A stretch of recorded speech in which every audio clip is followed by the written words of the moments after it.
أعوذ بالله من الشيطان الرجيم بسم الله الرحمن الرحيم ألف لام ميم أحسب الناس أن يتركوا أن يقولوا آمنا وهم لا يفتنون وَلَقَدْ فَتَنَّا الَّذِينَ مِن قَبْلِهِمْ فَلَيَعْلَمَنَّ اللَّهُ الَّذِينَ صَدَقُوا وَلَيَعْلَمَنَّ الْكَاذِبِينَ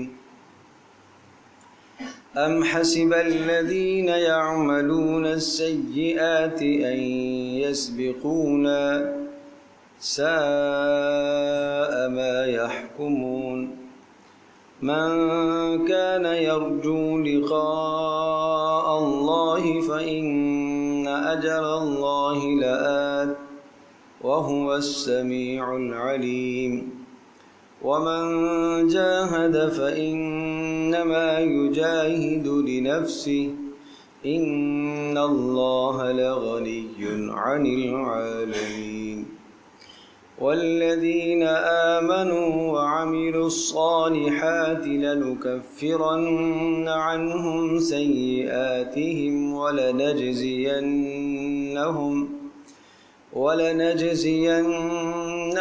أحسن الذي كانوا يعملون ووصينا الإنسان بوالديه حسنا وَإِن جَاهَدَاكَ لِتُشْرِكَ بِي مَا لَيْسَ لَكَ بِهِ عِلْمٌ فَلَا تُطِعْهُمَا إِلَيَّ مَرْجِعُكُمْ فَأُنَبِّئُكُم بِمَا كُنتُمْ تَعْمَلُونَ وَالَّذِينَ آمَنُوا وَعَمِلُوا الصَّالِحَاتِ لَنُدْخِلَنَّهُمْ فِي الصَّالِحِينَ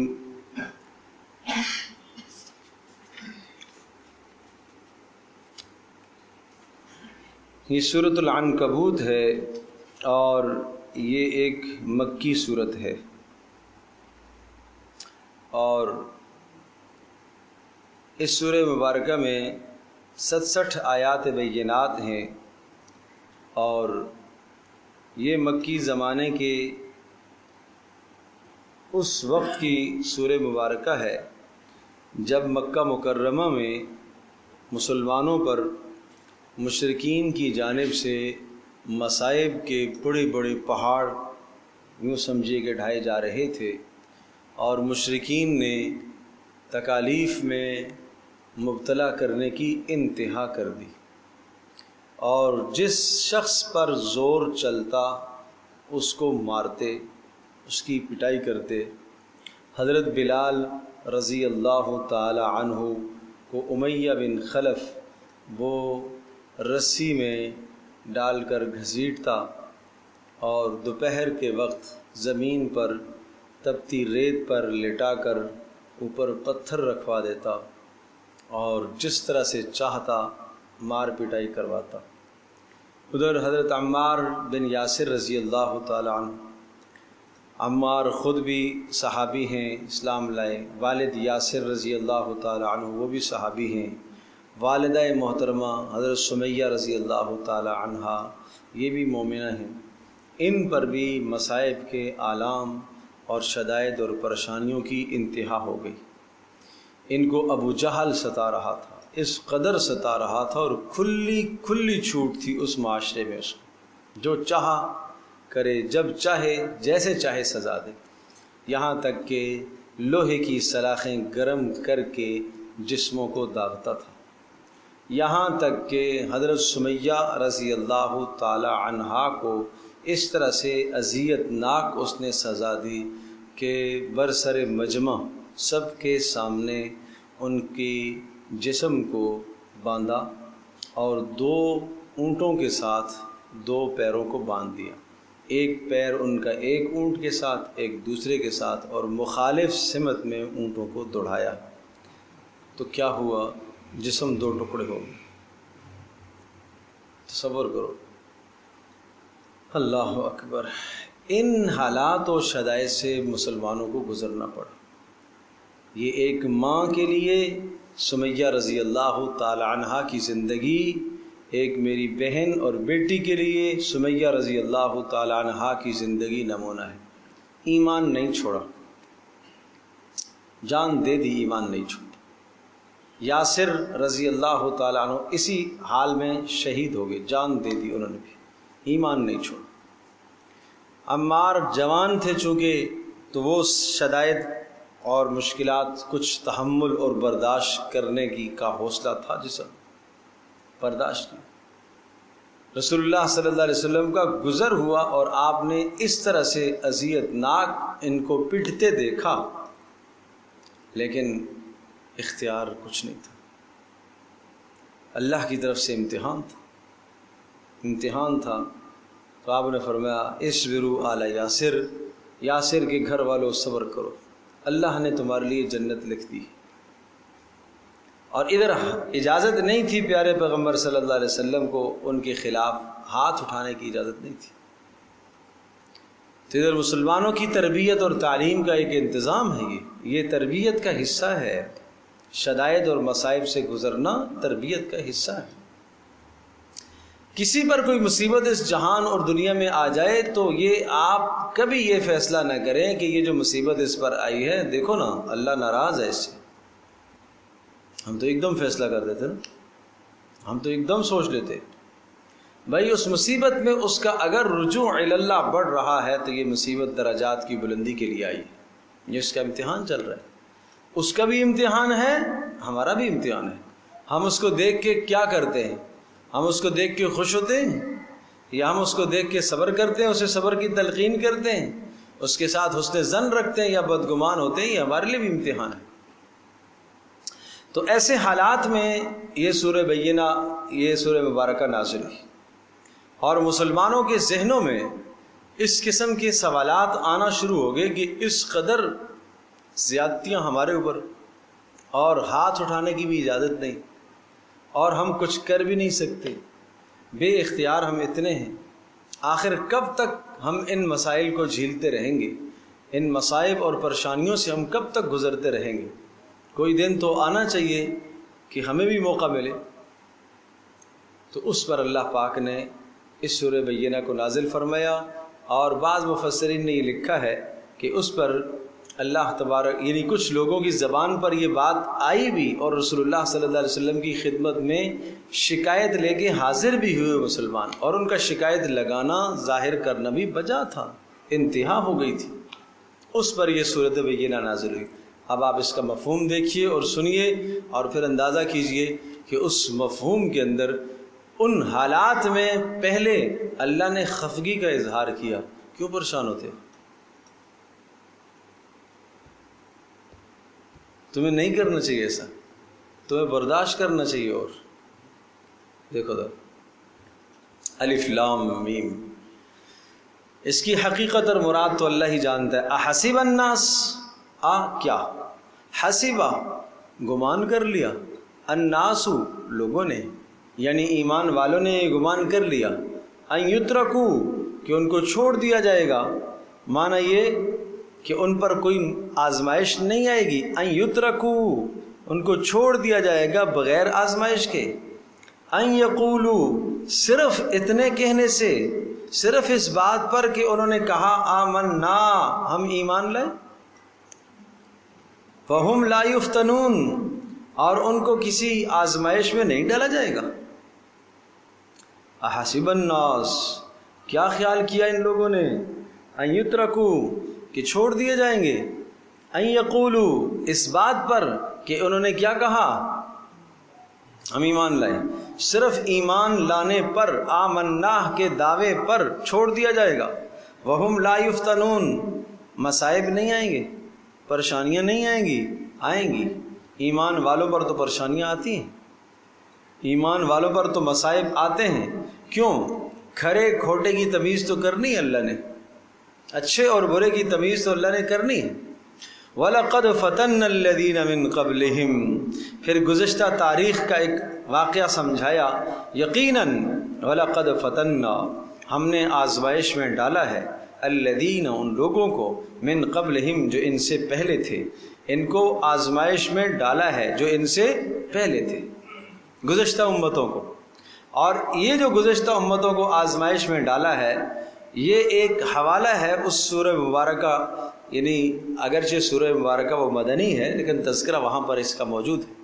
ام حسبتم ان تدخلوا الجنۃ ولما يعلم الله الذين جاهدوا منكم ويعلم الصابرين، ام حسبتم ان تدخلوا الجنۃ ولما يأتكم مثل الذين خلوا من قبلكم، تم نے یہ خیال کر لیا کہ ایسے ہی تم جنت میں چلے جاؤ گے، حالانکہ تمہارے اوپر وہ حالات نہیں آئے جو حالات گزشتہ امتوں پر آئے تھے۔ کیا حالات آئے تھے؟ اتنے حالات آئے تھے کہ وہ زلزلو، ان کو جھنجھوڑا گیا، مستہم البأساء والضراء، ان کو فقر و فاقے نے گھیرا، جسمانی بیماریوں نے گھیر لیا۔ آج فقر و فاقے، جسمانی امراض یہ آئی ہیں، امتحان ہے یہ۔ گالیاں دو دبا کر حکمرانوں کو، سارا دن یہ تبصرہ کرو، یہ ہے آزمائش، یہ ہے امتحان۔ فرمایا مستہم البأساء والضراء، بأساء باہمی جنگ و جدل میں مبتلا ہوئے اور معاشی تنگی میں مبتلا ہوئے، اور ضراء جسمانی بیماریوں میں مبتلا ہوئے، وزلزلوا جھنجھوڑے گئے۔ کتنے جھنجھوڑے گئے؟ حتی یقول الرسول والذین آمنوا معہ متی نصر اللہ، یہاں تک کہ رسول بھی پکار اٹھے اور جو رسول کے ساتھ صاحب ایمان تھے وہ بھی پکار اٹھے۔ کیا کہنے لگے؟ اے اللہ تیری مدد کب آئے گی؟ اے اللہ کب تیری مدد آئے گی؟ پھر ہماری طرف سے جواب آیا، الا ان نصر اللہ قریب، ہماری مدد قریب ہے، بس تھوڑا سا انتظار، تھوڑا سا انتظار۔ اور یہ بات میں کتنی بار کہہ چکا ہوں، دو چیزیں ہوتی ہیں بھائی، ادھر سے مصائب چل رہے ہیں، ہر دن مصائب اوپر جا رہے ہیں، اور ادھر سے تمہارا امتحان بھی تو ہے، اوپر جاتے جاتے تمہاری ایک حد تک امتحان اور آزمائش مطلوب ہے، فلاں دن تک تمہیں آزمایا جائے گا، اور اس دن کے آنے سے پہلے حالات نہیں بدلیں گے، وہ دن آئے گا تو حالات بدلیں گے، ٹھیک ہے جی؟ لیکن تم اعمال تو کرو نا۔ اس لیے صحابہ اعمال میں لگ گئے، اللہ کی طرف رجوع میں لگ گئے، اس رجوع کے نتیجے میں پھر حالات بدلے، اور پھر وہ حالات آئے کہ اللہ نے ہجرت کے اسباب پیدا فرمائے، ہجرت ہوئی، اور پھر مدینہ جا کر پھر مسلمانوں کو طاقت اور تقویت ملی، اور پھر وہ سارے معاشی مسائل بھی حل ہوئے، اور جناب معاشرتی مسائل بھی حل ہوئے، اور فقر و فاقے اور تنگ دستیاں بھی حل ہوئی، اللہ نے وسعت عطا فرمائی، غنیمت کے اموال آنا شروع ہو گئے، اللہ پاک نے بہت وسعتیں دی، پھر حال بدل گئی۔ تو اس لیے فرمایا وَلَقَدْ فَتَنَّ الَّذِينَ مِن قَبْلِهِمْ، یقیناً ہم نے آزمایا ہے ان لوگوں کو جو ان سے پہلے تھے۔ کیوں؟ فَلَيَعْلَمَنَّ اللَّهُ الَّذِينَ صَدَقُوا، اللہ پاک ظاہر کرنا چاہتا ہے، اس کا ترجمہ میں کیا کر رہا ہوں؟ فَلَيَعْلَمَنَّ اللَّهُ الَّذِينَ صَدَقُوا، اللہ ظاہر کرنا چاہتا ہے ان لوگوں کو جنہوں نے سچ کہا۔ کہاں سچ کہا؟ شاباش، آمنا کے دعوے میں جنہوں نے سچ کہا۔ وَلَيَعْلَمَنَّ الْكَاذِبِينَ، اور اللہ پاک ظاہر کرنا چاہتا ہے ان لوگوں کو بھی جنہوں نے کیا کیا؟ جھوٹ بولا۔ کس میں؟ ایمان لانے کے دعوے میں۔ ہاں ایمان تو لائے ہیں، لیکن جب ہم دیکھتے ہیں جس طرف ہوا کا رخ ہے ادھر ہی چلے جاتے ہیں نا، سمجھو بھائی؟ آج تو ایسا ہی ہوتا ہے، چڑھتے سورج کو سلام کرتے ہیں۔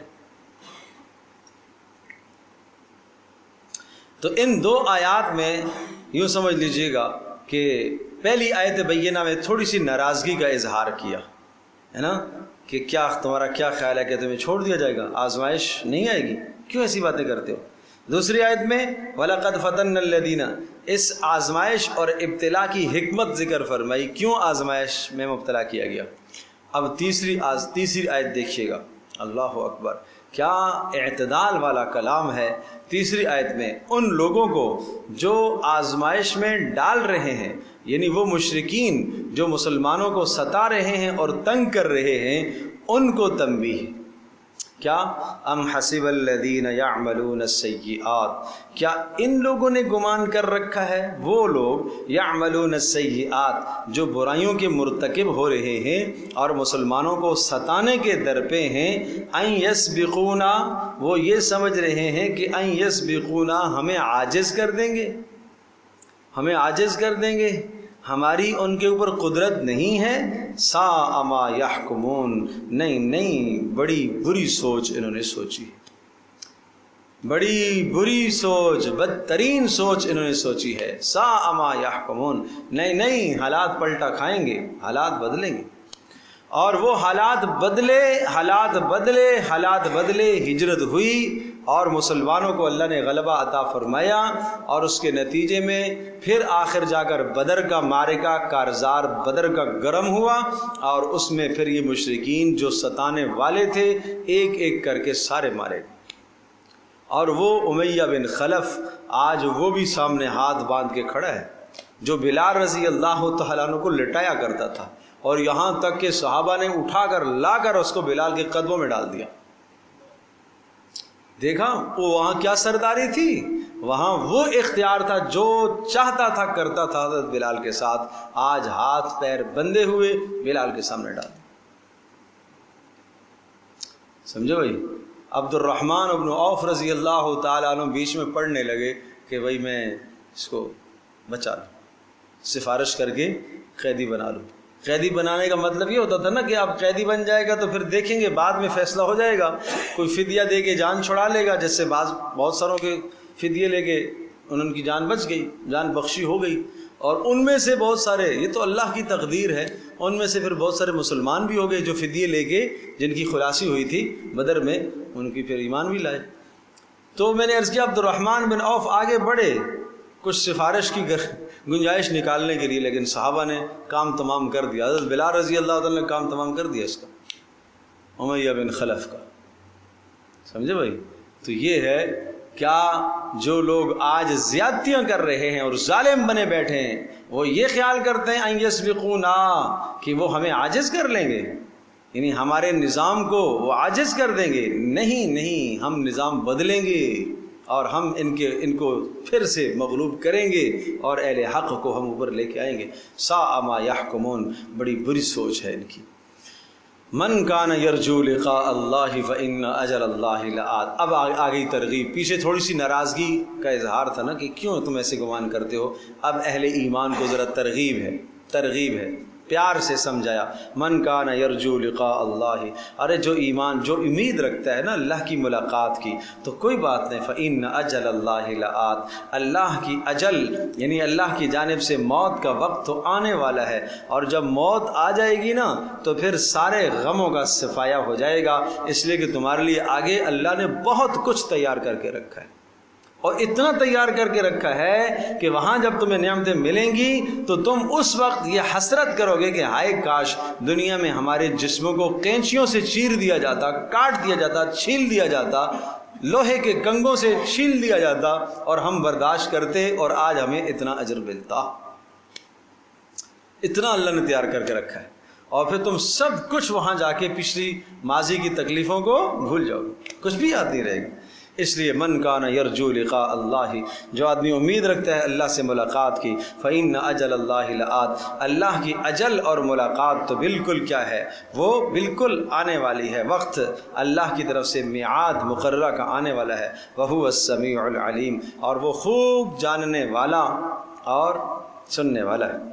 ومن جاہد، آج مجاہدے برداشت کر رہے ہو نا، مجاہد یہاں جاہدہ سے مراد صرف جہاد فی سبیل اللہ، قتال مراد نہیں ہے۔ ومن جاہد فإنما یجاہد لنفسہ، آج جو محنت کرے گا فإنما یجاہد لنفسہ، کس کے لیے محنت کرے گا؟ اپنے لیے کرے گا بھائی، اپنا بھلا ہے۔ آج مصائب برداشت کر رہے ہو اور صبر کر رہے ہو تو اس میں کس کا بھلا ہے؟ تمہارا ہی بھلا ہے، تمہارے لیے اجر ہے۔ نہیں سمجھے بات؟ کیوں؟ ان اللہ لغنی عن العالمین، اس لیے کہ اللہ تبارک، یہ علت ہے، سبب ہے، اس لیے کہ اللہ تبارک تعالیٰ تو غنی ہے سارے جان والوں سے، تم اس کی عبادت نہ کرو، وہ تمہاری عبادت کا محتاج نہیں ہے۔ والذین آمنوا وعملوا الصالحات، اور وہ لوگ جو ایمان لائے اور اچھے اعمال کیے، لنکفرن عنہم، ہم کیا کریں گے اب اگر تم ایمان لائے اور اعمال صالحہ کیے، کیا کیے؟ اعمال صالحہ کیے، اور اس میں مصائب کا برداشت کرنا بھی شامل ہے، لنکفرن عنہم، ہم کیا کر دیں گے؟ بولو بھائی، مٹا دیں گے ان کے گناہوں کو۔ اب تو ترجمہ آنا چاہیے نا، ہم تو ان کے گناہوں کو مٹا دیں گے، اور وَلَنَجْزِيَنَّهُمْ، اور ہم کیا کریں گے؟ ان کو ضرور و ضرور بدلہ دیں گے، احسن الذی کانوا یعملون، جو اچھے اعمال انہوں نے کیے۔ بات سمجھ میں آ گئی بھائی؟ تو یہ مصائب آپ کو جس ماحول اور معاشرے میں آپ رہتے ہیں، ایمان پر یہ مصائب آ سکتے ہیں۔ اچھا، یہ مصائب ماں باپ کی جانب سے بھی آ سکتے ہیں۔ بیٹا مسلمان ہو گیا، باپ کفر پر ہے، اگر ایسے حالات آ جائیں تو پھر کیا کریں؟ گھر کے اندر اگر یہ مصائب شروع ہو جائیں، مار پیٹ شروع ہو جائے، بیٹا مسلمان ہو گیا، باپ نہیں مسلمان ہوا، ماں نہیں ہوئی، ایسے حالات میں کیا کیا جائے؟ اس کا جواب ماں باپ کے ساتھ حسن سلوک کا ہم نے تمہیں حکم دیا ہے، لیکن اگر ماں باپ تمہیں کفر کی بات کہیں، اللہ کی نافرمانی کی بات کریں، رسول اللہ صلی اللہ علیہ وسلم کی نافرمانی کی بات کریں، ہرگز ان کی اطاعت نہیں کریں۔ پہلے اللہ اور اس کے رسول کی اطاعت ہے، ماں باپ کی اطاعت بعد میں۔ لیکن اس کا یہ معنی نہیں ہے کہ ماں باپ کی تم نے اطاعت نہیں کرنی، ان کے ساتھ بدتمیزی کرو، نہیں، بدتمیزی کی اجازت نہیں ہے، بدسلوکی کی اجازت نہیں ہے، ٹھیک ہے؟ ترجمہ سن لیں، پھر اس کا ایک اور پس منظر ذکر کرتا ہوں۔ وَوَصَّيْنَا الْإِنسَانَ، اور ہم نے حکم دیا ہے ماں باپ کو، اور ہم نے حکم دیا انسان کو، بِوَالِدَيْهِ، اپنے ماں باپ کے ساتھ احسان کریں، اس لیے کہ ماں باپ اس دنیا میں آنے کا ذریعہ ہے، انسان کے لیے سبب ہے، سمجھے بھائی؟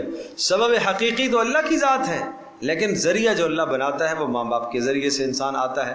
وَإِن جَاهَدَاكَ، اور اگر ماں باپ تیرے اوپر زور ڈالیں، زبردستی کریں، کس بات پر؟ لِتُشْرِكَ، کہ تو کیا کرے؟ شریک ٹھہرائے، بھی میرے ساتھ، ماں ایسے معبودوں کو، ایسی چیزوں کو، لَيْسَ لَكَ بِهِ عِلْمٌ، کہ جن کے معبود ہونے پر تیرے پاس کوئی دلیل نہیں ہے، اور یقیناً اللہ کے سوا کسی کے معبود ہونے پر کوئی دلیل نہیں ہے، تو فلا تطعهما، پھر کیا کرنا؟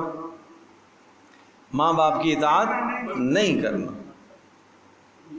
ٹھیک ہے؟ لیکن آگے آئے گا سورہ لقمان کے اندر، ان کی اطاعت نہیں کرنا، وصاحبہما فی الدنیا معروفا، دنیا میں ان کے ساتھ حسن سلوک کرتے رہنا، بدتمیزی کی اجازت نہیں ہے۔ اور تجھے سوچ لینا چاہیے، سمجھنا چاہیے، الیہ مرجعکم، اگر تو نے ماں باپ کی اطاعت کی اور اللہ کی نافرمانی کی تو تمہیں لوٹ کے ہماری طرف آنا ہے، اور دوسری طرف اگر تمہارے ماں باپ کفر پر ہیں، ان کی اطاعت اس بات میں کرنا تو جائز نہیں ہے، دنیا کے معاملات میں ان کی بات ماننی چاہیے تجھے، جہاں اللہ اور اس کے رسول کی نافرمانی نہیں ہو رہی ہے وہاں ماننے میں حرج نہیں ہے۔ اگر تم نے ماں باپ کے ساتھ پھر بھی بدسلوکی اور بدتمیزی کی، الیہ مرجعکم، تو تجھے لوٹ کے آنا ہے ہماری طرف۔ یہ دونوں باتیں ہیں، ارے نہیں سمجھے بات؟ اگر نافرمان کافر ماں باپ کی اطاعت کرتا ہے اور اللہ کی نافرمانی کرتا ہے تو تجھے سوچنا چاہیے، تجھے لوٹ کے ہمارے پاس آنا ہے، ہم نے سزا کا انتظام رکھا ہے۔ اور دوسری جانب اگر ماں باپ کافر ہیں، تو دین پر آ گیا ہے، اور پھر اگر ان کے ساتھ تو بدسلوکی اور بدتمیزی کرتا ہے تو جاننا چاہیے تجھے ہمارے پاس لوٹ کے آنا ہے۔ جب کافر ماں باپ کے ساتھ بدسلوکی بدتمیزی کی گنجائش نہیں ہے تو پھر مسلمانوں کے ساتھ کیسے جائز ہو سکتی؟ مسلمان ماں باپ کے ساتھ کیسے بدتمیزی جائز ہو سکتی ہے؟ ماں باپ کا دل تڑپائے اولاد، دل دکھائے اولاد، اور باپ کا دل دکھا ہوا اور آنسو ہوں آنکھوں میں، اور وہ جا کے لیٹ جائے، ماں کی آنکھوں میں آنسو ہو بیٹی کی وجہ سے، بیٹی نے بدتمیزی کی، 4 باتیں کہہ دیں، سنا دی، اب ماں یہ گلہ کس کے سامنے کرے؟ شوہر کے سامنے کرتی ہے تو وہاں سے ڈانٹ پڑتی ہے، کسی اور کے سامنے کرنے سے رہی، اندر اندر گھٹے گی۔ تو یہ اولاد اپنی تباہی کا بیج بو رہی ہے، یہ اولاد اپنی بربادی کا بیج بو رہی ہے، یہ کسی صورت میں کامیابی کی طرف نہیں جا رہی۔ الیہ مرجعکم، ہماری طرف لوٹ کے آنا ہے، پھر کیا ہوگا؟ اللہ اکبر، فانبئکم، پھر میں تمہیں بتاؤں گا، بما کنتم تعملون، جو اعمال تم کیا کرتے تھے نا وہ سب میں تمہیں بتاؤں گا۔ والذین آمنوا وعملوا الصالحات۔ اچھا یہاں ایک بات اور ذہن نشین فرمائیے، سعد بن ابی وقاص رضی اللہ تعالی عنہ ایک صحابی ہیں اور ان کی والدہ کفر پر تھی، اور یہ ماں کے اکلوتے بیٹے تھے، اور ماں سے ان کو بڑی عقیدت، ماں کو ان سے، بہرحال اللہ اکبر۔ تو مسلمان جب ہوئے، یہ مسلمان ہوئے تو ماں نے بہت کہا یہ غلط ہے، تجھے اس سے واپس پلٹنا چاہیے، آبائی دین کو اختیار کرنا چاہیے، چھوڑ دینا چاہیے تمہیں۔ تو تھوڑے سے پریشان تو ہوئے، ماں سے محبت تو ہے، سمجھو بھائی، بے پناہ محبت تھی۔ تو رسول اللہ صلی اللہ علیہ وسلم کی خدمت میں اللہ کے رسول، ماں یہ کہہ رہی ہے اور وہ مسلمان بھی نہیں ہو رہی ہے، تو اور یہ کہہ رہی ہے کہ اگر تو واپس نہیں آیا آبائی دین کی طرف تو میں کھانا پینا چھوڑ دوں گی، مر جاؤں گی، بھوکی مر جاؤں گی، اور لوگ تجھے کہیں گے ماں کا قاتل ہے، تانا دیں گے تجھے، ساری زندگی تانا ملے گا ماں کا قاتل ہے جی۔ ظاہر ہے ماں تو ماں ہے نا، تو ماں کی تکلیف بیٹے فرما بردار بیٹے سے وہ بھی گوارا نہیں ہو رہی ہے کہ ماں بھوکی رہے اور بھوک سے مر جائے، یہ کیسے برداشت ہو سکتا؟ اس پر یہ آیت نازل ہوئی کہ ماں باپ کی اطاعت اور فرما برداری کرو، لیکن اگر ماں باپ تمہیں اللہ کی نافرمانی کا حکم دے تو ہرگز ان کی اطاعت نہیں کرنی ہے، کوئی گنجائش نہیں ہے اطاعت کرنے میں۔ پھر اس پر کہا اللہ کے رسول، جب یہ آیت نازل ہوئی تو پھر رسول اللہ صلی اللہ علیہ وسلم سے گئے اور اپنی ماں سے جا کے کہا، اے اماں جان، آپ کھائیں یا نہ کھائیں، آپ کی 100 جانیں میرے سامنے ایک ایک کر کے نکل جائیں، اب محمد رسول اللہ صلی اللہ علیہ وسلم کا دامن نہیں چھوڑ سکتا، اب میں مسلمان ہو گیا۔ بات سمجھے نہیں سمجھے؟ تو اس استقامت نے ماں کے دل کو بدل دیا۔ سعد کی استقامت کی وجہ سے ماں نے کہا اچھا مجھے بھی بتاؤ وہ کیا دین ہے جس پر تو اتنا جمع ہوا ہے، ماں کو چھوڑنے کو تیار ہے، ماں سے زیادہ عزیز کیا چیز ہے وہ مجھے بتاؤ تو صحیح۔ بات سمجھے بھائی؟ تو پھر دین جب سمجھایا، ماں کو بھی سمجھ میں آیا، مجھے بھی کلمہ پڑھاؤ۔ یہ ہے سعد کی استقامت رضی اللہ تعالی عنہ کی، سمجھے بھائی؟ اللہ اکبر۔ تو یہ بہت بڑا سبق ہے اس میں۔ والذین آمنوا وعملوا الصالحات، اور وہ لوگ جو ایمان لائے اچھے اعمال کیے ان کو ہم داخل کریں گے، لندخلنہم فی الصالحین، نیکوکاروں میں۔ ومن الناس من یقول آمنا باللہ۔ اچھا اب یہاں تھوڑی سی ڈانٹ ڈپٹ ہے منافقوں کے لیے۔ ومن الناس، لوگوں میں ایسے بھی ہیں، من یقول آمنا باللہ، جو کیا کہتے ہیں ہم ایمان لائے اللہ پر، لیکن فَإِذَا، جب اوذی فی اللہ، اللہ پر ایمان لانے کی وجہ سے ان کو سزائیں دی جاتی ہیں، اذیت، اوذیہ اذیت سے اذیت دی جاتی ہے، جعل فتنۃ الناس کعذاب اللہ، وہ لوگوں کی تکلیفوں کو ایسا سمجھ لیتے ہیں جیسا کہ اللہ کا عذاب ہے، جیسا کہ اللہ کا، ارے صبر کرنا چاہیے، تجھے تحمل کرنا چاہیے، اتنا مجبور محض نہیں بننا چاہیے انسان کو۔ وَلَئِن جَاءَ نَصْرٌ مِّن رَبِّكَ، اور اگر اللہ کی مدد آ جائے، اللہ کی مدد آ جائے، اللہ کی تیرے رب کی طرف سے مدد آ جائے تو لَيَقُولُنَّ، کہتے ہیں اِنَّا كُنَّا مَعَكُمْ، ہم کیا ہیں، ہم بھی تمہارے ساتھ ہیں۔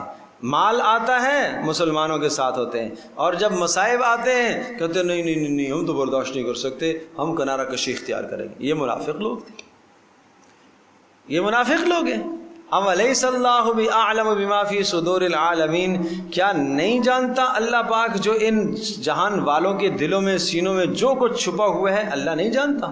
کہ تم ظاہر میں کہتے ہو کہ ہم ایمان لائے، اے نبی ہم تمہارا ساتھ دے رہے ہیں، اور جب مصائب آتے ہیں تو تم کنارے میں ہو جاتے ہو، اور جب مال آتا ہے تو پھر تم دوڑتے بھاگتے آتے ہو، نہیں جی ہمارا بھی حصہ ہونا چاہیے، ہم بھی تو مسلمان ہیں۔ خوب سمجھ لو، وَلَيَعْلَمَنَّ اللَّهُ الَّذِينَ آمَنُوا، اللہ پاک ظاہر کرے گا ایمان والوں کو، وَلَيَعْلَمَنَّ الْمُنَافِقِينَ، اور اللہ منافقوں کو بھی کیا کرے گا، ظاہر کرے گا۔ یہ آزمائشوں کا، امتحانات کا سلسلہ جو ہوتا ہے کس لیے ہوتا ہے؟ تاکہ اچھے اور برے میں کیا ہو سکے، تمیز ہو سکے۔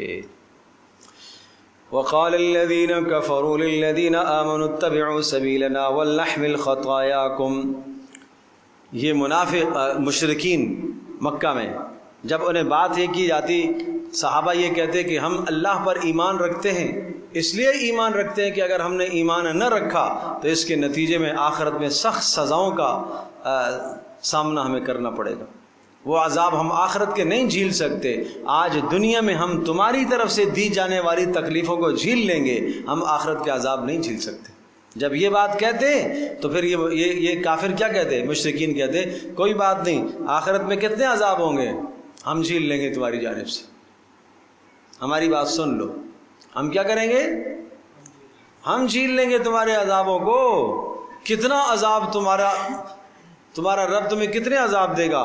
کون کون سے عذاب محمد بتلاتے ہیں ذرا بتاؤ. وہ عذاب ہم جھیل لیں گے, ہم اٹھا لیں گے.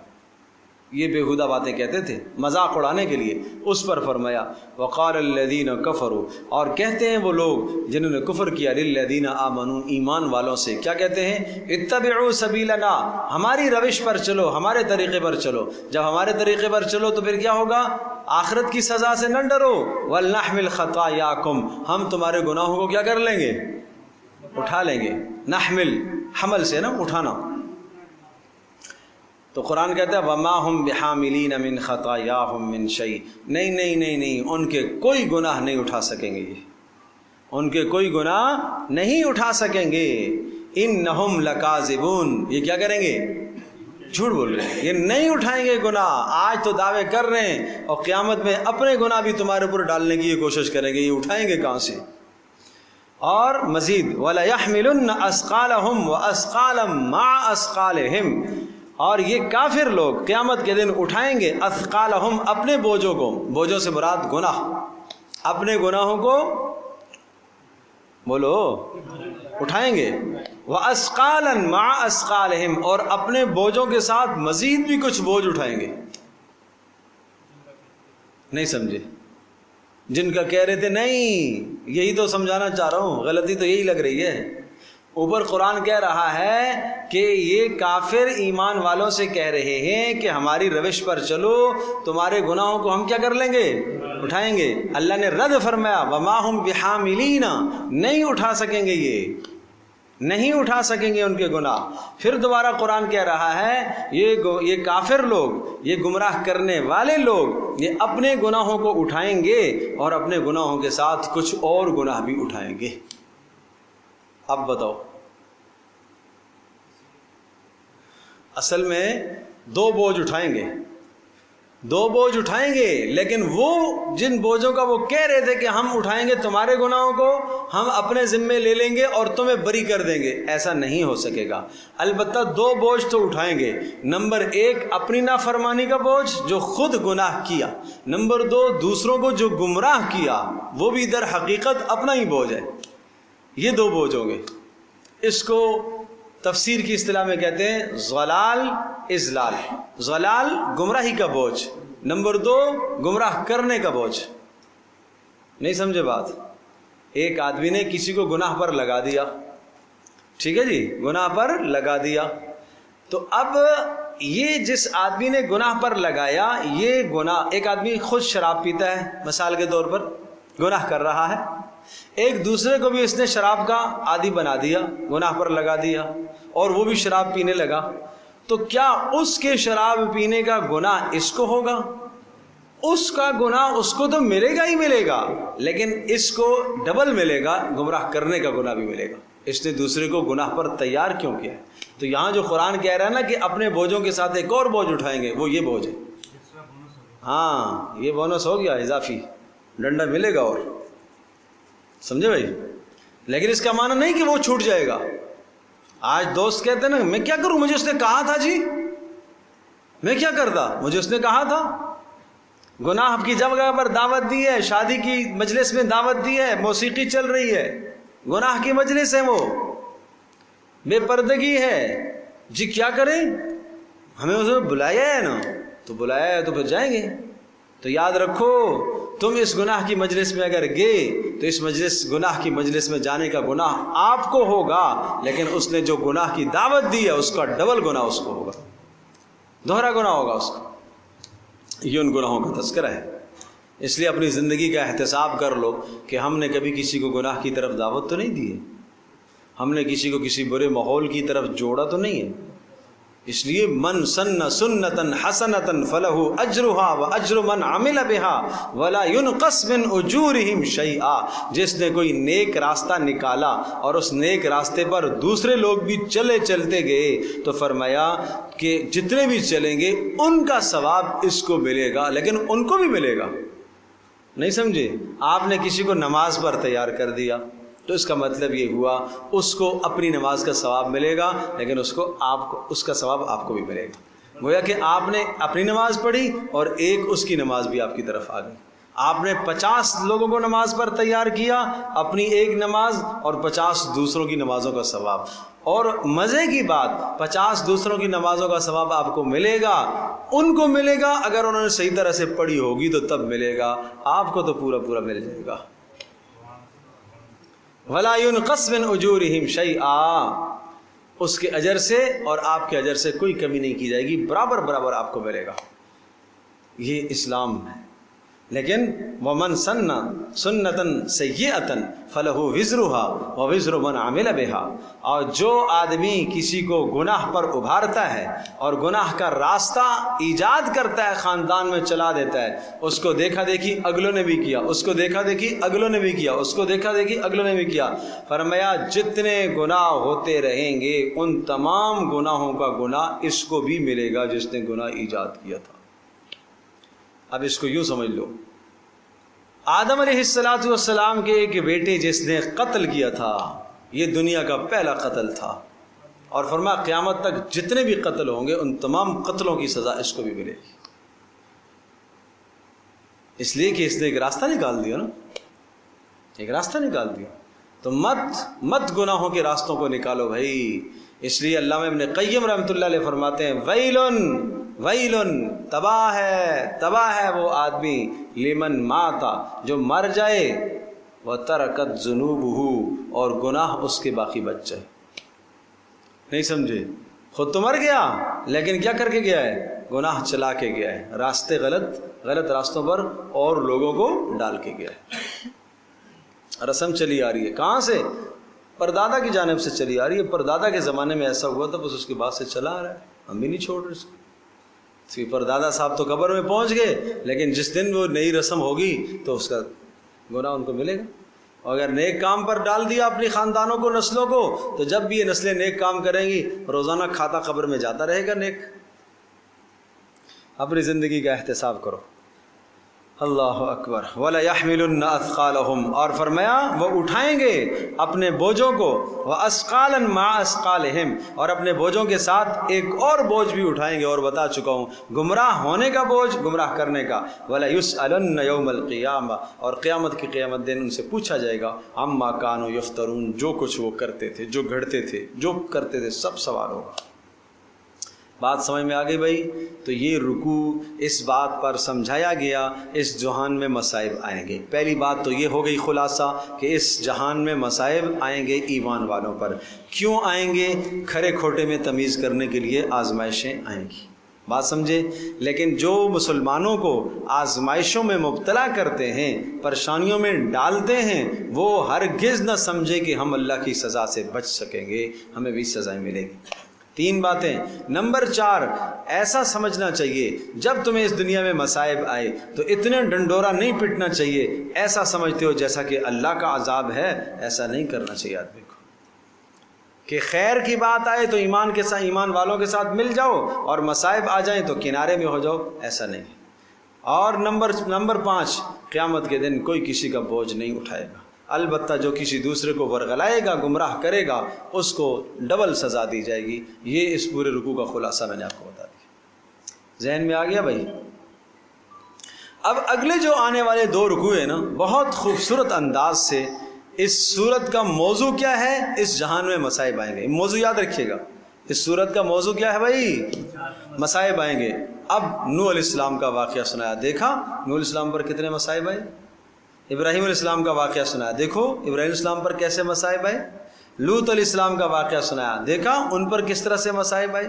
تو اس کو کہتے ہیں التذکیر بایام اللہ، کہ قرآن گزشتہ امتوں کی نشانیاں اور گزشتہ امتوں کی تاریخ یاد دلا کر آپ کو سمجھاتا ہے۔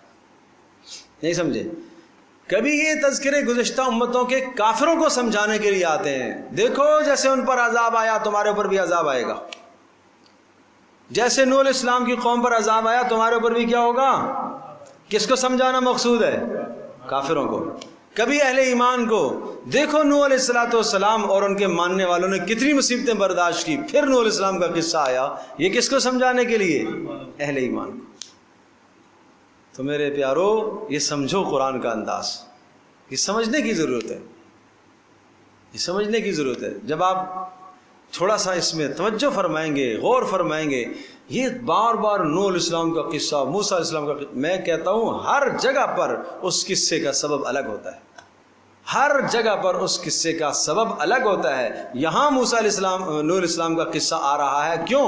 اے اہل ایمان تم مصائب سے پریشان نہ ہو۔ نوح علیہ السلام نے بھی تو 950 سال پریشانیاں برداشت کی ہیں، نوح علیہ السلام کا قصہ۔ ابراہیم علیہ السلام نے بھی تو پریشانیاں برداشت کی ہیں۔ اب سنو، وَلَقَدْ اچھا پھر دیکھیے گا، جو مقصود ہوتا ہے نا اس قصے کے سنانے کا، الفاظ ایسے ہی لائے جاتے ہیں۔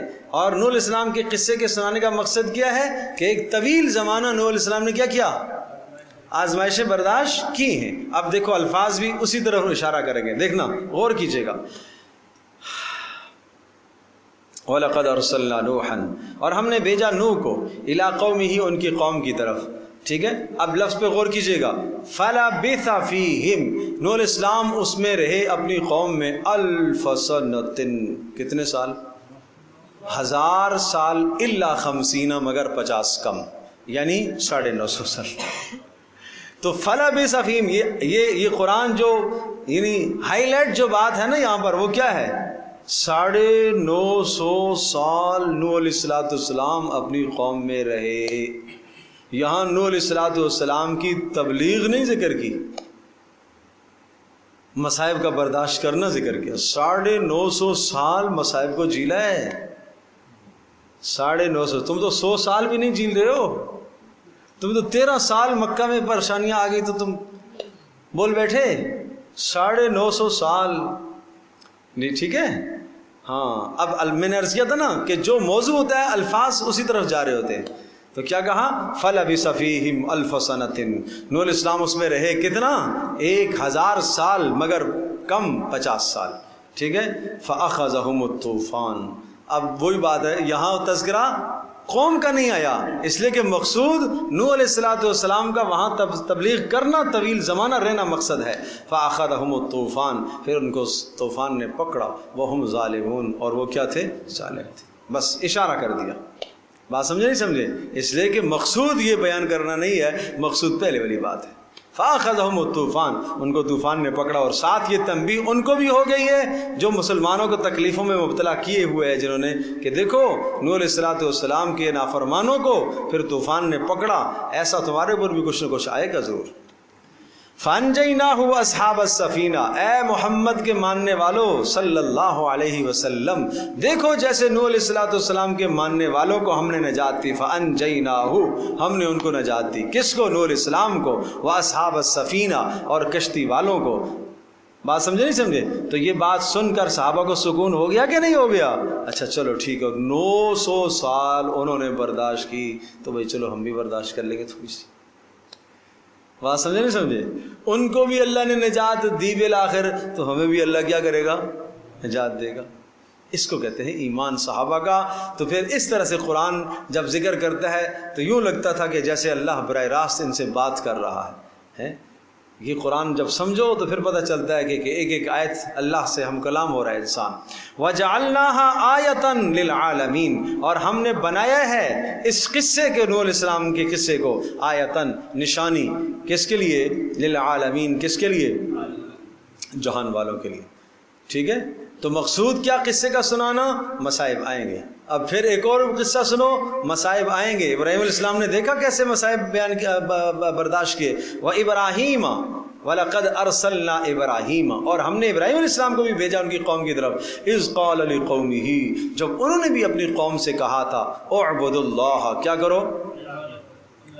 ہائے ہائے ہائے، اللہ کرے سمجھ میں آئے، آپ کے دلوں میں دماغوں میں یہ بات اتر جائے۔ دیکھو اوپر نوح علیہ السلام کی دعوت کا ذکر نہیں کیا، نوح علیہ السلام نے کیا کہا؟ ذکر کیا نہیں کیا نا. اور ابراہیم علیہ السلام نے کیا کہا وہ ذکر کیا. کیوں؟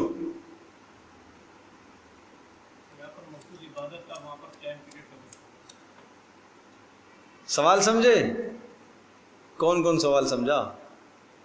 نوح علیہ السلام کا تذکرہ آیا تو بس اتنا کہا کہ وہ اتنا طویل زمانہ رہے. نوح علیہ السلام نے کیا کہا، قوم نے کیا جواب دیا، نہیں ذکر کیا. ابراہیم علیہ السلام کی بات آئی تو ابراہیم علیہ السلام نے کیا کہا، قوم نے کیا جواب دیا، یہ ذکر کیا. نہیں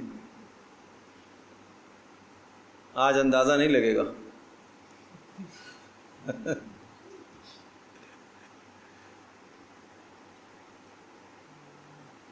ہے کوئی؟ نہیں. سوال سمجھ میں آیا؟ پہلے بتاؤ سوال کس کے سمجھ میں آیا؟ یا خدایا قوم سوئی ہوئی ہے. سوال یہ ہے کہ ابراہیم علیہ السلام کا تذکرہ، میں سوال اس لیے کر رہا ہوں تاکہ آپ لوگ جاگ جائیں. نوح علیہ السلام کا تذکرہ آیا اور وہاں صرف مقصود یہ سمجھایا کہ نوح علیہ السلام نے 950 سال وہاں وقت گزارا ہے. دیکھو نا 950 سال انہوں نے تکلیفیں برداشت کی، اس کے بعد ہم نے ان کو اور ایمان لانے والوں کو نجات دی، اور نہ لانے والوں کو، ستانے والوں کو ہم نے کیا کیا؟ ہلاک کیا. طوفان نے ان کو گھیر لیا. لہٰذا اے محمد صلی اللہ علیہ وسلم کے ماننے والوں، تم تھوڑی سی تکلیفیں برداشت کرو، بالآخر اللہ تمہیں نجات دے گا اور تمہیں ستانے والوں کو اللہ ہلاک کرے گا. یہ بات تو سمجھ میں آ گئی نا. اب ابراہیم علیہ السلام کا قصہ آیا. نوح علیہ السلام کے قصے میں یہ نہیں سنایا کہ نوح علیہ السلام نے قوم کو کیا تبلیغ کی، بس اتنا کہا کہ نوح علیہ السلام کو ہم نے بھیجا اور انہوں نے 950 سال وہاں وقت گزارا اور ان قوم کو طوفان نے پکڑا اور وہ ہلاک ہو گئے، اور نوح علیہ السلام اور ان کے ماننے والوں کو اللہ نے نجات دی. ابراہیم علیہ السلام کا تذکرہ، اذ قال لقومه اعبدوا اللہ، ابراہیم نے اپنی قوم سے کہا اللہ کی بندگی کرو اور واتقوہ، اس کا ڈر اختیار کرو.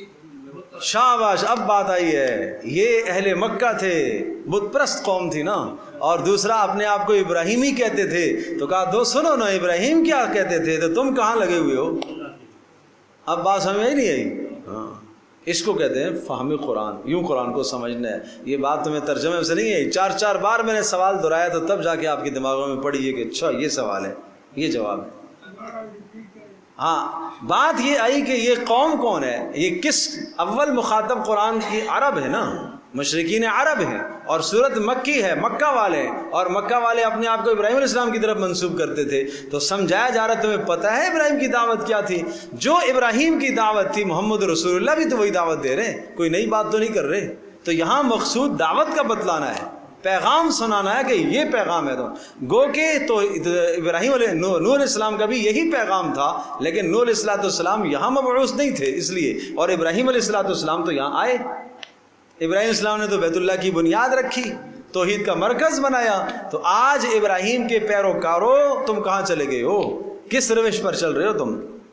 سنیے، وَإِبْرَاهِيمَ، اور جب ابراہیم علیہ السلام نے کہا اذ قال لقومه اعبدوا اللہ، اے میری قوم اللہ کی بندگی کرو. اور جب یہ لفظ آتا ہے اعبدوا اللہ، اللہ کی بندگی کرو، تو عبداللہ بن عباس رضی اللہ تعالی عنہما کا قول ہمیشہ ذہن نشین رکھیے گا. فرمایا جہاں پر بھی لفظ آتا ہے اعبدوا اللہ، وہاں سے مراد وحد اللہ ہوتا ہے، اللہ کو ایک سمجھو. یہ صرف بندگی نہیں ہے، یہ صرف نماز نہیں ہے. ٹھیک ہے، میں نے رات کو وہاں فہم قرآن کورس میں بتائی تھی 4 باتیں، یاد ہیں؟ 4 باتیں: اللہ کا معبود ہونا، اللہ کا خالق ہونا، اللہ کا متصرف ہونا، اللہ کا مالک ہونا.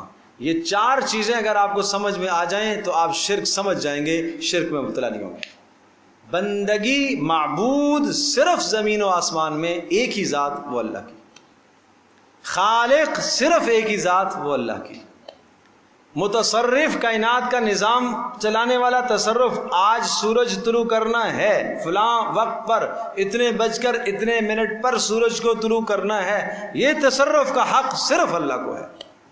فلاں کو بیٹا دینا ہے، یہ تصرف کا حق صرف اللہ کو ہے.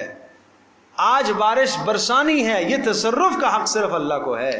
آج فلاں کو بیٹی دینی ہے، یہ تصرف کا حق صرف اللہ کو ہے. اگر یہ تصرف اللہ کے علاوہ کسی اور کے لیے سمجھو گے تو شرک ہے. نہیں، فلاں کو بھی کچھ نہ کچھ تو یہ بھی کر سکتا ہے نا. نہیں سمجھے بات؟ نہیں، تصرف اللہ ہی کا ہے. جب تصرف اللہ کا ہے تو پھر چوتھی بات بھی سمجھنے کی ہے، مالک بھی اللہ ہی ہے. مالک بھی اللہ ہی ہے، آسمان و زمین کا، ہر شے کا مالک اللہ ہے، اللہ ہے، اللہ ہے. تو جب یہ چار باتیں آپ سمجھے تو ان چاروں کو آپ یہاں پر لگاؤ کہ اعبد اللہ، اللہ کو معبود سمجھو، اللہ کو خالق سمجھو، اللہ کو متصرف سمجھو، اللہ کو مالک سمجھو. واتقوہ، اس کی نافرمانی سے بچو. ذالکم خیر لکم ان کنتم تعلمون، یہ تمہارے لیے بہتر ہے اگر تم سمجھو تو.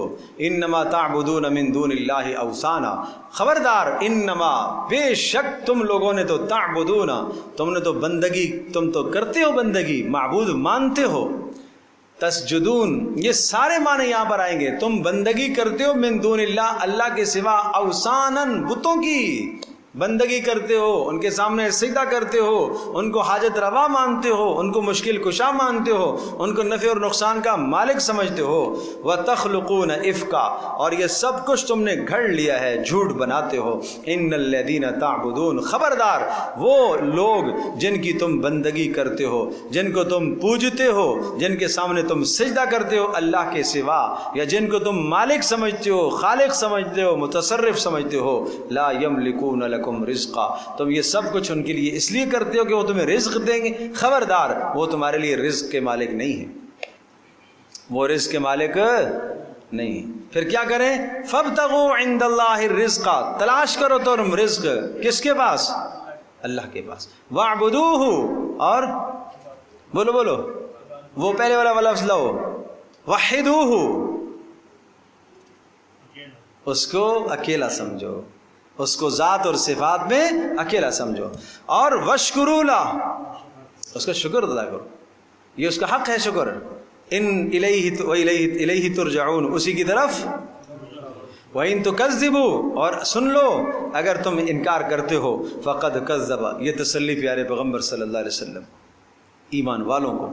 اگر تم لوگ انکار کرتے ہو تو سن لو، فقد کذب امم من قبلکم، تم سے پہلوں نے بھی جھٹلایا. اور جھٹلایا تو جھٹلانے کی سزا کیا ہوتی ہے؟ عذاب آتا ہے. وہ عذاب یہاں پر ذکر نہیں کیا، بس اتنا سمجھو کہ پہلوں نے بھی جھٹلایا اور ان کے بھی بدترین انجام ہوئے. پھر کیا ہوگا؟ وما علی الرسول الا البلاغ المبین، رسول کے ذمے کیا کام ہے؟ صرف پہنچا دینا. رسول کا کام پہنچا دینا ہے، اس نے پہنچا دیا. اولم یروا کیف یبدی اللہ الخلق، یہ استدلال ہے، دلیل ہے بعث بعد الموت، مرنے کے بعد پر. اولم یروا، نہیں جانتے، کیف یبدی اللہ الخلق، کیسے اللہ تبارک تعالیٰ پیدا کرتا ہے مخلوق کو، ثم یعید، جس طرح سے اس نے پہلی بار پیدا کیا دوبارہ بھی کیا کرے گا؟ پیدا کر لے گا. واہ، ان ذلک علی اللہ یسیر، اور یہ اللہ پر کیا ہے؟ آسان ہے. اچھا جی، پیچھے بات آئی تھی نا جھٹلانے والوں کی، قل سیروا فی الارض، چلو زمین میں پھرو، زمین میں پھرو، چلو سیر و سیاحت کرو، تفریح کرو.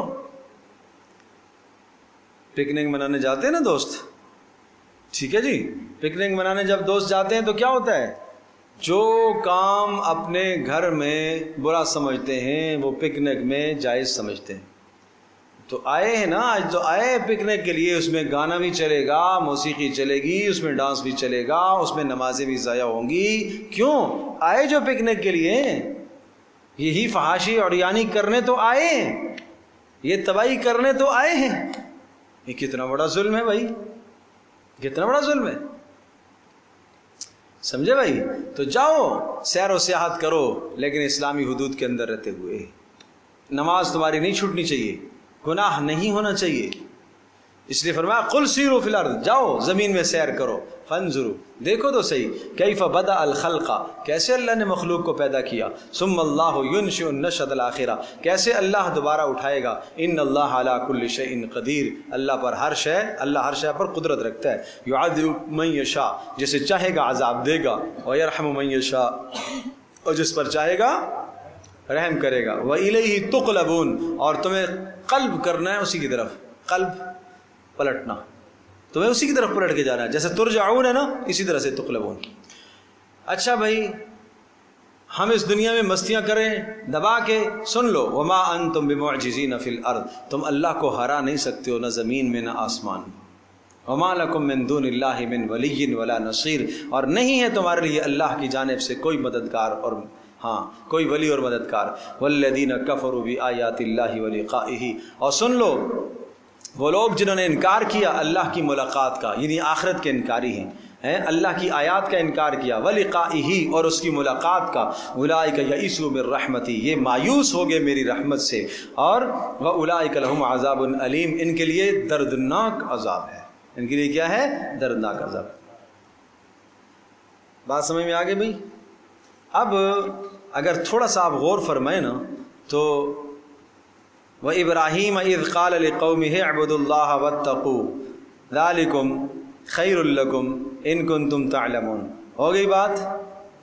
اور وَإِنَّمَا تَعْبُدُونَ مِن دُونِ اللَّهِ، یہ جو پچھلی آیت نمبر 16 اور آیت نمبر 17 یہ ہے ابراہیم علیہ السلام کی تقریر ہے، اور یا بعض نے کہا کہ صرف 16 نمبر آیت جو ہے نا، صرف اتنا جملہ کہ اذ قال لقومه اعبدوا الله واتقوا ذلكم خير لكم ان كنتم تعلمون، یہ ابراہیم علیہ السلام کی تقریر ختم ہو گئی۔ اب قرآن اہل مکہ کو خطاب کر کے کہا رہا ہے، اے اہل مکہ انما تعبدون، ابراہیم نے تو حکم دیا تھا کہ صرف اللہ کی بندگی کرو، لیکن اے اہل مکہ تعبدون، تم بندگی کرتے ہو اللہ کے سوا اوروں کی، اور تم نے گھڑ رکھا ہے، اور جن کی تم بندگی کرتے ہو وہ تمہارے لیے رزق کے مالک نہیں ہیں، تمہیں اللہ کی بندگی کرنی چاہیے۔ اور سنو، اگر تم نے جھٹلایا تو تم سے پہلے بھی قومیں جھٹلا چکی ہیں، رسول کے ذمے پہنچا دینا ہے۔ اور تم دیکھتے نہیں ہو کہ اللہ نے کس طرح سے، جو اللہ پہلی بار پیدا کرتا ہے دوبارہ بھی پیدا کرے گا، جاؤ زمین میں پھرو اور دیکھو اللہ نے کیسے مخلوق کو بنایا، جیسے چاہے گا عذاب دے گا، جیسے چاہے گا رحم کرے گا، اور تم اللہ کو ہرا نہیں سکتے ہو۔ یہ ساری باتیں کرنے کے بعد فما کان جواب قومہ، اب اس کا تعلق ابراہیم علیہ السلام کی تقریر کے ساتھ ہے۔ پیچھے جو پہلی آیت میں ابراہیم علیہ السلام کی تقریر تھی نا، کیا تقریر کی تھی؟ اذ قال لقومہ اعبدوا اللہ، اے قوم اللہ کی بندگی کرو، واتقوہ اور اس سے ڈرو، اور تمہارے لیے یہی بہتر ہے اگر تم سمجھتے ہو تو۔ اب قوم نے کیا جواب دیا؟ بیچ میں بات کس کے لیے تھی؟ اہل مکہ کے لیے، کہ دیکھو نا ابراہیم نے یہ بات کی اور تم آج کس دین پر ہو۔ اب واپس قوم نے ابراہیم کو کیا جواب دیا؟ تو اب بات وہ یاد ہے، سورت کا مقصود کیا ہے؟ مصائب آئیں گے، تو دیکھو ابراہیم پر کیسے مصائب آئے۔ فما کان جواب قومہ، اور قوم کا جواب نہیں تھا مگر یہی تھا، الا ان قالوا، یہ کہ اقتلوہ، ابراہیم کو قتل کر دو، او حرقوہ، یا کیا کر دو؟ آگ میں جلا دو۔ تو جانتے ہو اے محمد صلی اللہ علیہ وسلم کے ماننے والوں کیسے مصائب آئے ابراہیم پر؟ فانجاہ اللہ من النار، تو اللہ نے نجات دی ابراہیم کو کس سے؟ آگ سے۔ اے اہل مکہ، اے مسلمانوں، محمد رسول اللہ کے ماننے والوں، آج اگر مکہ میں آپ کو تکلیفوں سے ہمکنار ہونا پڑ رہا ہے تو انتظار کرو، اللہ تمہیں بھی نجات دے گا جیسے ابراہیم کو نجات دی۔ یاد آ گئی بات؟ ان فی ذلک لآیات لقوم یؤمنون، اس میں نشانیاں ہیں، لیکن کس کے لیے؟ نہیں سمجھے؟ ارے نہیں سمجھے، صرف ایمان نہیں ہے، اس میں نشانیاں ہیں کہ اللہ نے ابراہیم کو نجات دے دی۔ یہ یقین رکھنے والوں کے لیے نشانیاں ہیں کہ جس طرح سے مالک نے ابراہیم کو نجات دی، ہمیں یقین ہے کہ ہمیں بھی کیا کرے گا۔ ہاں، تو ان فی ذلک لآیات لقوم یؤمنون کا ترجمہ میں نے کیا کیا؟ جو یقین رکھتے ہیں۔ ارے میرے پیارو، جس کا آخرت پر یقین ہوتا ہے تو وہ مصائب برداشت کر لیا کرتا ہے، کوئی بات نہیں۔ ہاں جی، یقین کی بات ہے نا۔ سيجعل الله بعد عسر يسرا لينفق ذو سعة من سعته، کیا کہا؟ لينفق ذو سعة من سعته، کہ صاحب مال آدمی اپنی وسعت کے مطابق اپنی بیوی پر خرچ کرے۔ ومن قدر علیہ رزقہ فلینفق مما آتاہ اللہ، اور جس کا رزق تنگ ہو جائے وہ اتنا خرچ کرے جتنا اللہ نے اسے دیا ہے۔ ٹھیک ہے، لا یکلف اللہ نفسا الا وسعها، اللہ نے اتنا ہی مکلف کیا جتنی اس کی طاقت ہے۔ اب اگلا جملہ سنیے، سیجعل اللہ بعد عسر یسرا، ان قریب ان قریب ان قریب یقین ہے کہ اللہ اس عسر تنگی کے بعد آسانی لائے گا۔ ہائے کاش اس بیوی کو یہ ایمان آ جائے، اس شوہر کو یہ ایمان آ جائے کہ آج تنگی ہے، اس تنگی کے بعد اللہ وسعت لائے گا۔ یہ یقین رکھو۔ اگر یہ یقین آ جائے تو پھر یہ گھر میں ڈنڈورے ختم ہو جائے نا، پھر شور شرابہ ہی ختم ہو جائے، بات سمجھیں، پھر جھگڑے ہی ختم ہو جائیں۔ تنگ دستی پر بھی جھگڑے ہونا شروع ہو جاتے ہیں، کماتا نہیں ہے، یہ کرتا ہے وہ کرتا ہے، وہ خون پسینہ ایک کر کے لاتا ہے، جو بھی محنت کرتا ہے مشقت کرتا ہے، حلال لے کے آیا ہے لیکن تھوڑا لے کے آیا ہے، فلاں کے تو بنگلے بن گئے، تو نے کیا کیا؟ سخت تانے ہیں، یہ سخت تانے ماں بہن کی طرف سے شوہر کو، بدترین تانے، دل کو چیر دینے والے تانے۔ اس کو نہ مجبور کرو حرام کمانے پر، نہ مجبور کرو اسے حرام کمانے پر۔ جب تم تنگ کرو گے بچوں کو بلبلاتا دیکھے گا، شور شرابہ کرتا دیکھے گا، بالآخر وہ حرام میں ہاتھ ڈالنے پر مجبور ہو جائے گا۔ اور اگر گھر میں آیا تنگ دستی ہے، بیوی بھی صبر کر کے بیٹھی ہے، بیٹے بھی بیٹیاں بھی صبر کر کے بیٹھے، کوئی بات نہیں ابا ایک ٹائم کا کھا لیں گے، 2 ٹائم نہیں کھائیں گے نا، کیا بات ہے، آپ مشقت نہ کریں، باپ کا دل باغ باغ ہو جائے گا، کوئی بات نہیں، وہ حرام کی طرف نہیں جائے گا۔ اللہ تیرا شکر ہے حلال کی روزی ہے لیکن تھوڑی ہے، کوئی بات نہیں، ایک وقت نہیں کھایا۔ اگر گھر میں یہ چرچے ہوں، یہ تذکرے ہوں، کوئی بات نہیں، رسول اللہ صلی اللہ علیہ وسلم نے بھی 2 وقت میں فاقے برداشت کیے، ہم بھی برداشت کر لیں گے، کوئی بات نہیں۔ تو آج ان باتوں کو اپنے گھر میں زندہ کرنے کی ضرورت ہے، اس مہنگائی کے دور میں ان باتوں کو زندہ کرنے کی ضرورت ہے، اور اگر یہ باتیں نہیں زندہ ہوں گی تو ہر آدمی ظالم اور جابر بننا شروع کر دے گا، جہاں سے اس کا ہاتھ پہنچے گا وہ ہاتھ مارے گا، دوسرے کا پیٹ کاٹے گا، اپنا پیٹ پالے گا، وہ اس کا کاٹے گا، وہ اس کا کاٹے گا، وہ اس کا سارا معاشرہ تباہ ہو جائے گا۔ بات سمجھے نہیں سمجھے؟ تو اس مہنگائی کے دور میں روک تھام کرنے کے لیے یہ ضروری ہے کہ اپنے گھر کی سوچ بدلو، بچوں کی سوچوں کو بدلو۔ آپ نے خود تو کیا ہے جی، مول صاحب کی تقریر روزانہ جا کے سنتے ہو، توکل کا درس، توکل کی باتیں، آخرت کا گھر، آخرت کی باتیں، دنیا حقیر ہے، دنیا ذلیل ہے، یہاں کچھ نہیں ہے، نہیں پیسہ لگانا چاہیے۔ گھر کا ماحول آپ نے یہ نہیں بنایا، تیرا توکل ہے، بیوی کا کوئی توکل نہیں ہے، بیٹے کا کوئی توکل نہیں ہے، بیٹے باپ کو گالیاں دیں گے، بیوی گالیاں دے گی شوہر کو، برا بھلا کہے گی، یہ سارا توکل اپنے پاس رکھ، اسلام سے بدزن ہو جائے گی، دین سے بدزن ہو جائے گی اگر آپ نے گھر میں اپنا ماحول نہ بدلا تو۔ اس لیے میرے عزیز دوستوں اور بزرگوں اور ماں اور بہنوں، ہر آدمی یہ سمجھ لے میں دین پر قائم رہ سکتا ہوں جب میرے گھر کا ماحول دینی ہوگا تو، ورنہ پھر بہت بہت بہت پہاڑوں جیسے ایمان کی ضرورت ہے کہ صحابی ایمان لے آیا، سارا کا سارا گھرانہ خلاف ہے، فاقے بھی آگے، تنگ دستی بھی آگے، جسم سے کپڑے بھی اتار لیے، باپ نے چچا نے کپڑے تک اتار لیے، ٹاٹ لپیٹ کر رسول اللہ کی خدمت میں پہنچ گئے۔ اس کو کہتے ہیں پھر ایمان۔ یا تو پھر یہ والا ایمان لے کر آؤ، یا پھر اپنے گھر کا ماحول بدلو۔ تو اس لیے میں عرض کیا کرتا ہوں کہ جس طرح سے آپ لوگوں کی ضرورت ہے، خواتین کی ضرورت ہے، ان کو بھی دین کی بات سننے کی ضرورت ہے، بچوں کو ضرورت ہے دین کی بات سننے کی۔ تو اس قسم کی جتنی بھی ہماری تقریبیں ہیں، جس قسم کے ہمارے پروگرام ہوتے ہیں، ان تمام پروگراموں میں ہر طبقے کے لیے، میں جوانوں کے لیے الگ رکھتا ہوں، بچوں کے لیے الگ رکھتا ہوں، جوانوں کے لیے الگ رکھتا ہوں، ماں بہنوں کے لیے الگ کر رکھتا ہوں۔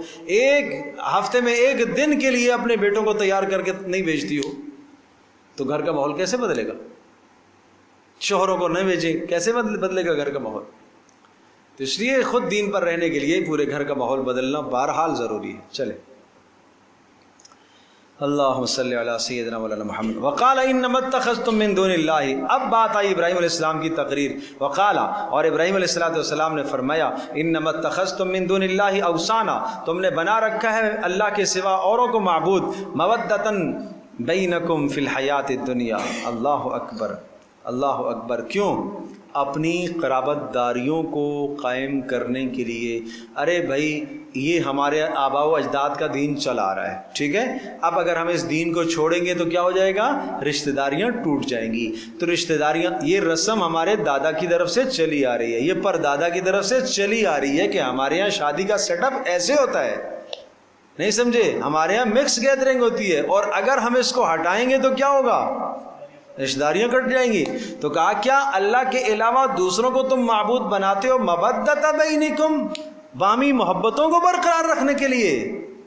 اور یاد رکھو آج تم باہمی محبتوں کو برقرار رکھنے کے لیے کہ یہ ناراض نہ ہو جائے، یہ ناراض نہ ہو جائے، سن لو ثم یوم القیامت یکفر بعضکم ببعض، پھر قیامت کے دن تم میں سے بعض کا انکار کریں گے، ویلعن بعضکم بعضا، اور بعض ایک دوسرے پر لعنت کریں گے۔ جن کو تم نے گناہ کی مجلس میں دعوت دی تھی اور ان کو راضی کرنے کے لیے آپ نے گناہ کیا تھا، کروایا تھا، وہ اس دن تمہارے اوپر لعنت کریں گے۔ یہ قرآن کا فیصلہ ہے۔ وما واؤکم النار، اور دونوں کا ٹھکانہ کیا ہوگا؟ وما لکم من ناصرین، اور کوئی تمہارا مددگار نہیں ہوگا۔ فآمن لہ لوط، حضرت لوط علیہ السلام نے ابراہیم علیہ السلام کی بات پر لبیک کہا۔ فآمن لہ لوط، قوم نے تو نہ مانا، لیکن کس نے مانا؟ حضرت لوط علیہ السلام۔ یہ آبائی علاقہ تھا حضرت ابراہیم علیہ السلام کا، موصل جگہ کا نام تھا، عراق کے اندر بابل میں، جہاں نمرود نے آگ میں حضرت ابراہیم علیہ السلام کو ڈالا تھا، یہ وہ جگہ تھی۔ اور بالآخر ابراہیم علیہ السلام کو اپنا آبائی علاقہ چھوڑنا پڑا اور یہاں سے شام کی طرف ہجرت کر کے چلے گئے۔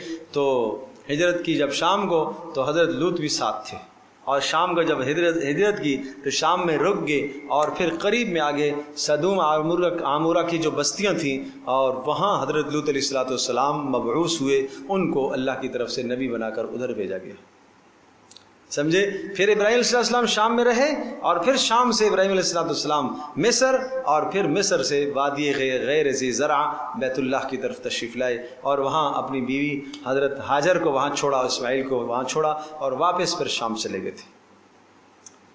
بات سمجھے نہیں سمجھے؟ تو ابراہیم علیہ السلام ابو الانبیاء کہلاتے ہیں۔ تو ابو الانبیاء ہونے کی حیثیت سے ابراہیم علیہ السلام کا تمام انبیاء کے مساکن سے تعلق ہے، یعنی نبی کہاں آئے؟ ارض شام میں، یہاں کا ابراہیم علیہ السلام کا اس جگہ سے بھی تعلق رہا۔ اور کہاں آئے؟ مصر میں، موسیٰ علیہ السلام، یوسف علیہ السلام، ابراہیم علیہ السلام کا تعلق وہاں پر بھی رہا۔ اور کہاں آئے؟ ادھر مکہ مکرمہ کی طرف، اس کے قرب و جوار میں ابراہیم علیہ السلام کا تعلق وہاں پر بھی رہا۔ اس لیے کہ ابو الانبیاء ہے نا، تو باپ اپنی اولادوں کی سب جگہوں پر کیا کرتا ہے؟ جایا کرتا ہے، ٹھیک ہے؟ اچھا جی، وقال انی مہاجر الی ربی، اور ابراہیم السلام نے کہا میں ہجرت کر رہا ہوں اپنے رب کی طرف، میں اپنا خاندان چھوڑ رہا ہوں۔ انہ هو العزیز الحکیم، وہ غلبے والا ہے اور حکمت والا ہے۔ ووهبنا له اسحاق و یعقوب، اور ہم نے اب اس انعام میں ہجرت کی، ابراہیم علیہ السلام نے اپنا وطن چھوڑا، خاندان چھوڑا۔ دیکھو خاندان چھوڑنے پر اللہ نے کیا انعام عطا فرمایا۔ یہ پتہ چلا کہ جب اللہ کی رضا کے لیے کوئی ہجرت کرتا ہے، خاندان چھوڑتا ہے، اللہ اس کو نیا خاندان عطا کرتا ہے۔ وَوَهَبْنَا لَهُ اسحاق و یعقوب، اور ہم نے ہجرت کے بعد ان کو اسحاق بیٹا دیا اور یعقوب دیا پوتا، اسحاق علیہ السلام کا بیٹا۔ وَجَعَلْنَا فِي ذُرِّيَّتِهِ النُّبُوَّةَ، اور دوسرا انعام ہم نے یہ دیا، ہم نے کر دیا ابراہیم علیہ السلام کی اولاد میں نبوت کو سلسلہ جاری کر دیا، والکتاب، اور آسمانی کتابوں کو، وَآتَيْنَاهُ أَجْرَهُ فِي الدُّنْيَا، اور ہم نے ابراہیم علیہ السلام کو ان کا اجر دنیا میں دے دیا۔ کیا بولو؟ نہیں،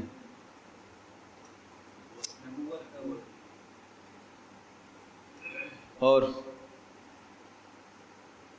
آج جو ہم درود شریف پڑھتے ہیں نا، ابراہیم السلام کا تذکرہ کرتے ہیں، یہ اجر ہے قیامت۔ وَاجْعَلْ لِي لِسَانَ صِدْقٍ فِي الْآخِرِينَ، اے اللہ قیامت تک میرا نام روشن کرنا۔ ابراہیم علیہ السلام کا نام قیامت تک روشن رہے گا۔ دنیا کا ہر مذہب ابراہیم السلام کا نام، یہودی بھی نام لیتے ہیں، نصرانی بھی نام لیتے ہیں، مشرکین عرب بھی نام لیتے ہیں، اور اسلام میں تو ہے ہی، یہ ہے مراد۔ وَإِنَّهُ فِي الْآخِرَةِ لَمِنَ الصَّالِحِينَ، اور آخرت میں ہوں گے البتہ بڑے مقرب اور نیکوکاروں میں سے۔ وَلُوطًا إِذْ قَالَ لِقَوْمِهِ، بات یاد ہے نا، سورت کا موضوع مصائب آئیں گے، دیکھو وَلُوطًا إِذْ قَالَ لِقَوْمِهِ، اور وہ وقت بھی یاد کرو کہ لوط علیہ السلام نے جب سدوم کی بستیوں میں پہنچے، وہاں پر قوم ایک بدترین برائی میں مبتلا ہو گئی، اور قوم سے کہا انکم لتاتون الفاحشہ، تم بے حیائی کے مرتکب ہوتے ہو، ما سبقکم بها من احد من العالمین، نہیں سبقت کی تم سے پہلے کسی نے جہان والوں میں سے، یعنی کسی نے اس بے حیائی کا ارتکاب نہیں کیا کہ آج مرد مردوں سے اور عورتیں عورتوں سے اپنی خواہش کو، ضرورت کو پورا کرتی ہیں۔ انکم لتاتون الرجال، کیا تم آتے ہو ضرورت کو پورا کرتے ہو، الرجال کس سے؟ مردوں کے ساتھ، وَتَقْطَعُونَ السَّبِيلَ، اور تم راستوں کو کاٹ دیتے ہو۔ یہاں دو معنی ہیں، تقطعون السبیل، تم کیا کرتے ہو؟ راستوں کو کاٹتے ہو؟ ایک تو ڈاکہ زن تھے، راستے میں ڈاکے ڈالتے تھے، جب پتہ چل جائے کہ ادھر سے ڈاکو آگے بیٹھا ہوا ہے تو کوئی جائے گا، تو راستہ کاٹ دیا انہوں نے۔ اور ایک معنی یہ ہے اپنی شہوت کو مردوں سے پورا کرتے تھے تو نسل انسانی کے راستے کاٹتے تھے۔ بات سمجھے نہیں سمجھے؟ اس لیے کہ ظاہر سی بات ہے کہ اولاد کا تعلق تو بیوی کے ساتھ ہے، عورت کے ساتھ۔ وَتَأْتُونَ فِي نَادِيكُمُ الْمُنْكَرَ، اور تم بے حیائیوں کے مرتکب ہوتے تھے، فی نادیکم، اپنی مجلسوں میں، المنکر، برائیوں کو۔ فما کان، جب یہ ساری باتیں لوط علیہ السلام نے سمجھائی تو قوم کیا کہنے لگی؟ تو پتہ چلا اے محمد صلی اللہ علیہ وسلم کے ماننے والوں مصائب آئیں گے۔ فما کان جواب قومہ، قوم کا جواب یہ تھا، الا ان قالوا، یہ تھا، ائتنا بعذاب اللہ، لے آ اللہ کا عذاب اے لوط، ان کنت من الصادقین، اگر تو سچ بولتا ہے کہ عذاب آئے گا تو لے آ۔ ارے بات سمجھے؟ اور یہی بات مکہ والے بھی کہہ رہے تھے۔ قال رب انصرنی علی القوم المفسدین، کہا اے میرے رب انصرنی، میری مدد فرما مفسدوں پر۔ یہ کس نے کہا؟ لوط علیہ السلام نے۔ ولما جاءت رسل، اب وہی عذاب کا تذکرہ پھر آیا۔ کیسے آیا عذاب اور کیسے لوط علیہ السلام اور ان کے ماننے والوں کو نجات ملی؟ تو نجات کا تذکرہ آئے گا، ان کی تباہی کا تذکرہ آئے گا۔ تو اے مکہ و مسلمانوں، تمہارے اوپر آج مصائب ہیں تو مصائب برداشت کرو، بالآخر اللہ نجات دے گا، جیسے لوط علیہ السلام کے ماننے والوں کو نجات ملی ہے اور نہ ماننے والے تباہ ہوئے، اسی طرح سے اللہ پاک یہاں پر بھی کرے گا۔ ولما جاءت رسلنا ابراہیم بالبشرا، اور وہ واقعہ سنو، ابراہیم علیہ السلام کے پاس آئے ہمارے رسل سے مراد ملائکہ آئے، بالبشرا، کیا لے کے آئے؟ خوشخبری لے کے آئے۔ وہ ملائکہ جو لوط علیہ السلام کی قوم پر عذاب لے کر آئے تھے، وہ ان کے دو مقاصد تھے۔ ایک ابراہیم علیہ السلام کو خوشخبری دینی تھی، خوشخبری اسحاق علیہ السلام کی کہ اللہ آپ کو بیٹا اسحاق دے گا اور اسحاق کے بعد اللہ یعقوب بھی عطا کرے گا، یہ خوشخبریاں تھیں، اور ساتھ ساتھ عذاب بھی لے کے آئے۔ تو چونکہ جہاں قرآن لوط علیہ السلام کی قوم کے عذاب کا تذکرہ کرتا ہے تو کہیں کہیں پہلے وہ ابراہیم علیہ السلام کی بشارت بھی آ جاتی ہے، تو یہاں پر بشارت بھی ہے۔ قالو، کہنے لگے وہ فرشتے، انا مہلکو اہل ہذہ القریہ، ہم اس بستی کو تباہ کرنے والے ہیں۔ کون سی بستی کو؟ صدوم کو، لوط علیہ السلام کی۔ ان اہلہا، کیوں؟ ان اہلہا کانوا ظالمین، اس لیے کہ یہ ظالم لوگ ہیں۔ یہ کیا ہے؟ کیا معنی؟ بولو، کیا ٹائم ہو گیا بھائی؟ پورا کرنا ہے، پورا کرنا، جلدی بولو جلدی بولو۔ ظالم ہے، ظالم کا مطلب کیا ہے؟ وضع الشیء فی غیر محلہ، جو چیز جس جگہ کی ہو اس کو ہٹا کر کسی اور جگہ میں استعمال کرنا ظلم ہے۔ لہذا شرک کرنے والا یہ پیشانی اللہ کے سامنے جھکنی چاہیے نا، اگر یہ اللہ کے علاوہ کسی اور جگہ پر جھکے گی تو یہ ظلم، اس کا حق وہاں جھکانے کا تھا، سمجھے بھائی؟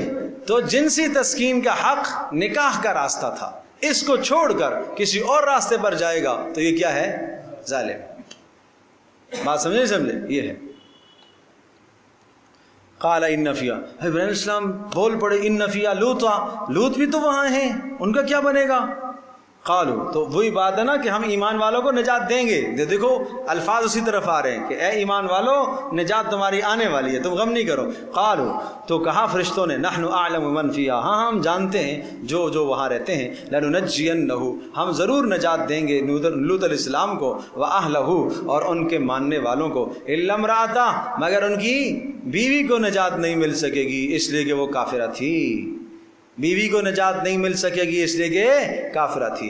لہذا اے محمد صلی اللہ تعالی علیہ وسلم کے ماننے والوں، تمہیں یہ شبہ نہیں ہونا چاہیے کہ محمد رسول اللہ صلی اللہ تعالی علیہ وسلم کے چچا ایمان نہیں لائے اور ادھر تو لوط علیہ السلام کی بیوی ایمان نہیں لائی، تو اس میں کیا پریشانی کی بات ہے؟ اللہ جیسے چاہے گا ہدایت دے گا۔